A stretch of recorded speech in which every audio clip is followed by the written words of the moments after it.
Right on to the real, much love to these haters. It's time for the Lakers. It's time for the Lakers. Right on to the real, much love to these haters. It's time for the Lakers. It's time for the Lakers. Right on to the real, much love to these haters. It's time for the Lakers. It's time for the...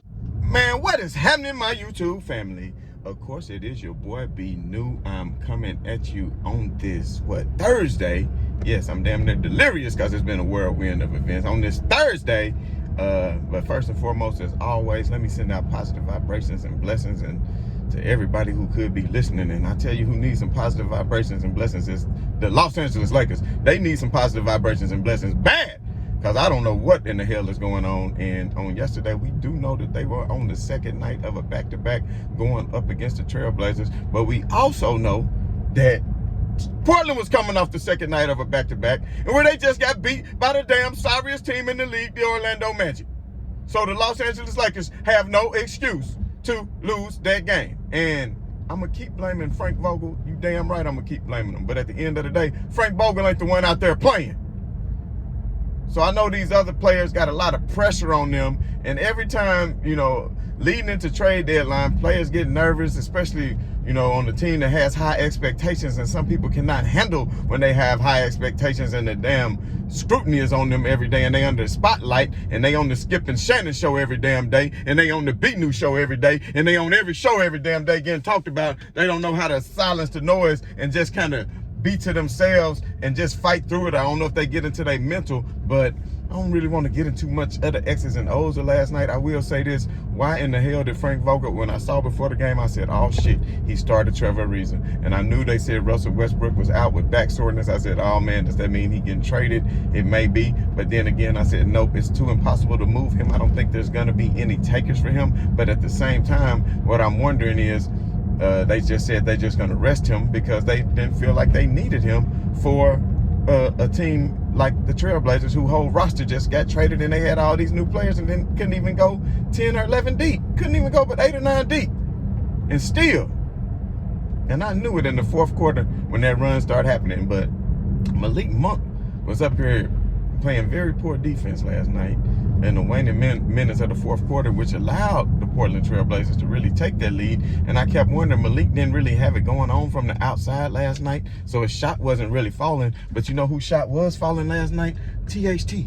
THT was actually hitting from the outside. He was actually getting penetration. He did make a couple of bonehead turnovers, and he did have that offensive foul where he kind of pushed off. But at the end of the day, Malik made a terrible play where he could have had a dunk if he would have just slowed up, but he rushed it and ended up missing the shot on a fast break opportunity. And then not only that, he had another opportunity where he just had a dribble handoff opportunity and just lackadaisically did not get the ball. It led to a turnover and fast break points, and that's ultimately what led to the Lakers' loss last night. They had 20 turnovers, 6 of them by LeBron James. You cannot blame Russell Westbrook for that because Russell Westbrook wasn't playing. LeBron even took responsibility for the turnovers at one point when the Lakers cut it to 2.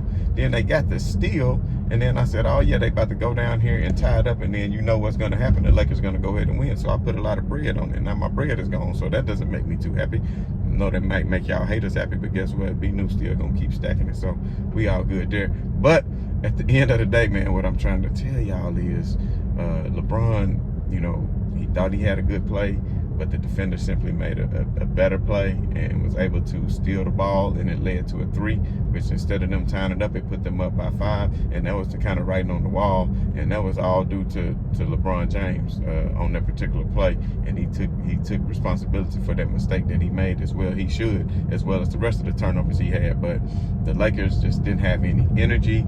They didn't have any, it was just bad, and at some point, I'm just asking y'all, at some point when a team comes out and plays terrible and plays lackadaisical and plays with no energy and no effort, at what point does that fall onto the coach?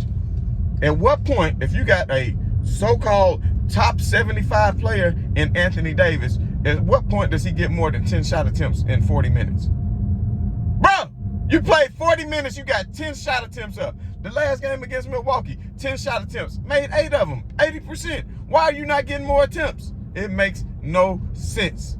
It makes no sense. And why did you even start Avery Bradley out here at the point guard, even though we know LeBron was playing mostly point forward? But at the end of the day, that was not a good decision. And by Russell Westbrook being out last night, it only leaves you a glaring hole that the Lakers don't even have no damn point guard other than Russell Westbrook. Who they damn backup point guard? Monk not no true point guard. He a shooting guard. Austin Reeves not a point guard. He more of a shooting guard. You understand me? Who? So at this point, I don't know what the hell the Lakers gonna do. Is rumors that they might end up getting Dennis Schroeder back somehow in a three-way trade with Boston. Tell me in the comments if y'all would like to see that. I thought Schroeder was a good piece. I think he should have signed for what he would have signed for if his dumb ass. You see how one thing put ripple effect into everything else, because I truly believe if Dennis Schroeder would have offered and signed the extension that he got, then they wouldn't have got Westbrook because he would have already been signed. But no, he wanted more money and screwed himself out of money. So maybe this is just something where they can get karma and get him back. I mean, I don't know, but dumping Westbrook contract is going to be too much. But considering Schroeder is not on a max contract, maybe the Lakers could work out something. I know a lot of NBA pundits are saying that, you know, the Lakers could go out and get a Spencer Dinwiddie from Washington, that would be good. We know they're talking about getting a couple of players from New York, Burke and not Fournier, y'all know what I'm talking about, for THT. At this point in the season, man, I promise y'all, and you know, I'm not saying I'm the end all be all and I know everything, you know, but I've been around this game for a long time, and I still feel like the Lakers have adequate personnel to be able to be, maybe not title contenders, which I still think they could be with the adequate personnel they have, if they were being utilized properly and being put in a position to be successful. But yet Frank Vogel, time in and time out, does not do it. And yet the Lakers started with another 27th lineup last night, which that wasn't his fault that they came with another lineup because Westbrook was out, you know, with the so-called back soreness. But you know, I'm just really wondering what he thinks sometimes when he does all this coaching that he calls himself doing with his poor rotations, because you can clearly see Malik Monk didn't have it last night. He was getting killed on the defensive end of the floor. Man just really beating him.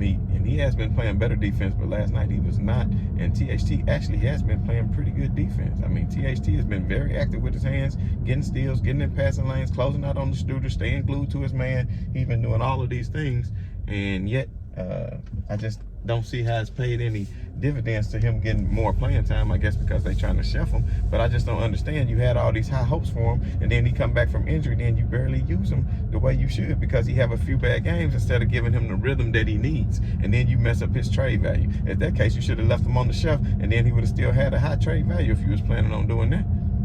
But Frank Vogel doesn't trust anybody. He yanks them so quick and get people in and out of lineup, and then he throws in Wayne Ellington last night, which he came in and the Duke got a couple of 2 quick threes. You know, he did get a couple of, 2 quick threes out of it. And, that was good. But think about it. He's a defensive liability. He's not going to be able to really guard too many people, even though he did make one hustle play on defense that I can remember throughout the whole course of the time that he was out there. But the thing about it is he should have had Stanley Johnson playing a little bit more. Stanley Johnson was more aggressive, getting to the paint, and the way he should have had to start in lineup is, why not let LeBron start in the point guard position since Westbrook was out? You won a damn championship with LeBron running point. LeBron led the league in assists with him running point. Why not put him back in the point guard position? Put AD in the center position. Put Stanley Johnson in the 4 position. Put THT in the 3 position, and put Bradley in the 2 position. That's all you had to do to beat this team. And Anthony Davis letting Nurkic do him. Where your heart, Anthony Davis? I mean, Nurkic played him so many times, got him with the up and under, got him with the fake pump, got to the drive. I mean, just was doing Anthony Davis, man. And I said, well, can the Lakers be a championship quality team? Can they do this? Can they make a run? I said, if Anthony Davis play like he played on the games when LeBron was out, when he was dropping 30, when he was going up against Embiid, when he was dropping them 30 a game, but then LeBron come back, then you just fall back to being non-aggressive at all. He needs to get touches, man. You need to get touches. And I don't understand why you not getting the touches, as far as if they can't even get it to your sweet spot, demand the ball down on the block.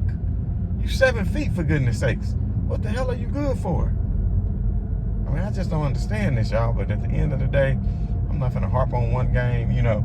But the Lakers, and this is another thing, the Sacramento Kings made a trade with Sabonis, and you see what they came out and did to Minnesota last night. And Minnesota been playing damn good. Anthony Edwards, Karl Anthony Towns, they've been playing damn good. They 5 or 6 games over 500.